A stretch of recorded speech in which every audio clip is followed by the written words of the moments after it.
ఇండియాకి డార్లింగ్ అయిన Toyota Innova Crysta త్వరలోనే డిస్కంటిన్యూ కానుంది. గత 20 సంవత్సరాలుగా ఎంపీవీ బయ్యర్స్ కి ఇది డిఫాల్ట్ చాయిస్ గా ఉంది. ఫ్యామిలీ యూజ్ అయిన టాక్సీ సెగ్మెంట్ అయిన ఇన్నోవా అంటేనే నమ్మకం. టయోటా ముందే లేటెస్ట్ హైక్రాస్ లాంచ్ తర్వాత క్రిస్టాని స్టాప్ చేయాలని ప్లాన్ చేసింది. కానీ డిమాండ్ తగ్గకపోవడంతో కొత్త హైక్రాస్ తో పాటు పాత ప్లాట్ఫామ్ పైన ఉన్న క్రిస్టాని ఇంకా అమ్ముతుంది. ఇప్పుడు టయోటా అఫీషియల్ గా చెప్పింది ఏంటంటే 2.4 లీటర్ డీజిల్ ఇంజన్ మరియు లాడర్ ఆన్ ఫ్రేమ్ ప్లాట్ఫామ్ పై ఇకపైన ఇన్వెస్ట్ చేయదని. అందుకే మార్చి 2027 నాటికి క్రిస్టా ప్రొడక్షన్ పూర్తిగా ఆగిపోతుంది.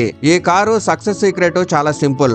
Strong diesel mileage, 7 seater comfort, huge cabin space, ఇంకా టయోటా లెజెండరీ రిలయబిలిటీ. అందుకే 2016 నుంచి మాత్రమే క్రిస్టా 4 లక్షల యూనిట్స్ అమ్ముడయ్యాయి. ఇంకా అసలు రీజన్ ఏమిటంటే ఏప్రిల్ 2027 నుంచి కొత్త కేఫ్ 3 ఎమిషన్ నామ్స్ వస్తున్నాయి. డీజిల్ ఎంపీవీస్ కి ఇది పెద్ద ఛాలెంజ్.